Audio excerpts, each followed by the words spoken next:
भारतीय जनता पार्टीचे माजी आमदार सुधाकर कोळे यांनी माझ्यावर टीका केली आणि भीक मागणं वगैरे वगैरे अशा पद्धतीचा उल्लेख त्यांनी केला आहे.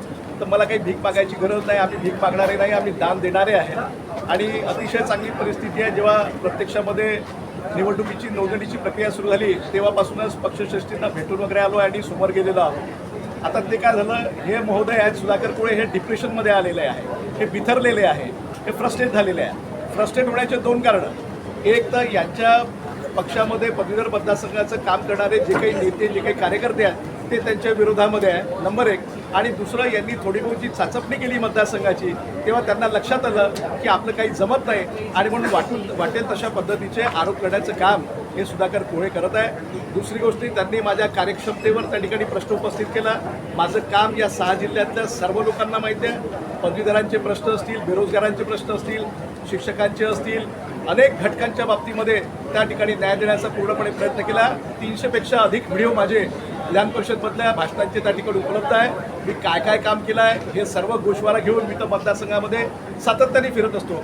पण मला या निमित्ताने एक प्रश्न विचारायचा आहे की सुधाकर कोळे 2014मध्ये पहिल्यांदा नागपूरमध्ये, दक्षिण नागपूर विधानसभा क्षेत्रामध्ये चतुर्वेदी साहेब हे काँग्रेसचे कॅन्डिडेट होते आणि 14मध्ये मोदींच्या लाटेमध्ये हे सुधाकर कोळे जिंकून आले. सुधाकर कोळेंनी 14 ते 19 या 5 वर्षाच्या कालावधीमध्ये एकतरी काम दक्षिण नागपूरचं विकासाच्या संदर्भामध्ये काय केलं हे त्यांनी कागदोपत्री पुराव्यासकट द्यावं.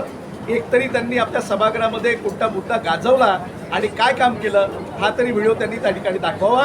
माझ्याबद्दल उपस्थित करून फायदा नाही, कारण हे महाशय जे आहे, हे महाशय जे आहे सुधाकर कोळे, हे पूर्णतः 14 ते 19 या कालावधीमध्ये निष्क्रिय होते.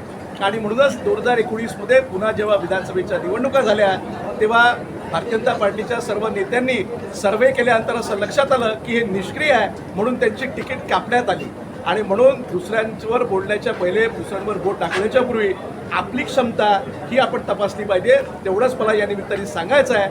आणि त्यांनी शब्दप्रयोग करताना व्यवस्थित करावा असं देखील या ठिकाणी मला या निमित्ताने सांगायचं आहे. सुधाकर कोळे यांना कुठलं असं फ्रस्ट्रेशन होतं जे त्यांनी तुमच्यात ते फ्रस्ट्रेशन काढून बोलले? त्यांना फ्रस्ट्रेशन झालं ना, कारण कसं आहे की पदवीधर मतदारसंघाची तिकीट ते भाजपकडनं मागतात आहे. चांगली गोष्ट आहे, त्यांनी मागितलं पाहिजे. परंतु ते मागत असताना पदवीधर मतदारसंघाच्या संदर्भामध्ये काम करणारे भाजपचे जे काही नेते आहेत, कार्यकर्ते आहेत, या सर्वांनी त्यांना विरोध केला आहे. त्यांनी सर्वांनी हे म्हटलं की बा कोळेंचा पदवीधर मतदारसंघाशी काही संबंध नाही आणि म्हणून ते लोक विरोध करत आहेत. यांनी थोडी बहुत चाचपणी करण्याचा प्रयत्न केला तर एखाद्याला जसं भूत दिसतो की नाही, रात्री दिवसा भूत दिसतो त्यांना, तर तसं त्यांना मीच दिसतो. आता कुठेही कोणत्याही जिल्ह्यामध्ये जातील, कुठेही फिरतील, त्यांना मीच दिसतोय. त्याच्यामुळे त्यांना ते डिप्रेशन आलेलं आहे.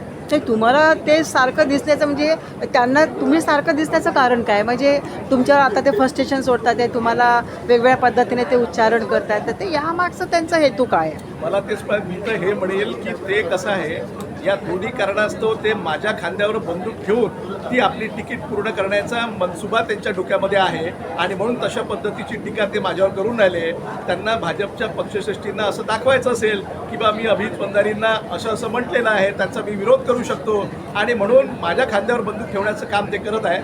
अशी म्हणजे तुम्हाला कुठेतरी कमी करण्याचा प्रयत्न त्यांचा होतोय असं तुम्हाला वाटतं? निवडणुकीला उभं राहण्याचा प्रत्येकाला अधिकार आहे, प्रत्येक पक्षाला अधिकार आहे. मी तर सिटिंग आमदार आहे. मी गेले 6 वर्ष मी या संपूर्ण 6 जिल्ह्यामध्ये 3 लाखपेक्षा अधिक किलोमीटर फिरण्याचा माझा प्रवास आहे. सगळे सोशल मीडियावर पहिल्या दिवशीपासून तर माझे कोणते दौरे राहिलेले आहेत, काय काय काम केलेले आहेत, कोणते मोर्चे केलेत, कोणती आंदोलनं केली, कोणते कामं केले, कोणते प्रश्न विचारले, कोणते प्रश्न सोडवले, याचा संपूर्ण लेखाजोखा जो आहे तो माझ्याजवळ आहे. आणि तरी हे आपलं महाशय काही कोणत्याही भाषेमध्ये बोलतील तर ते काही योग्य नाही असं मला या ठिकाणी म्हणायचं. थँक्यू. ठीक.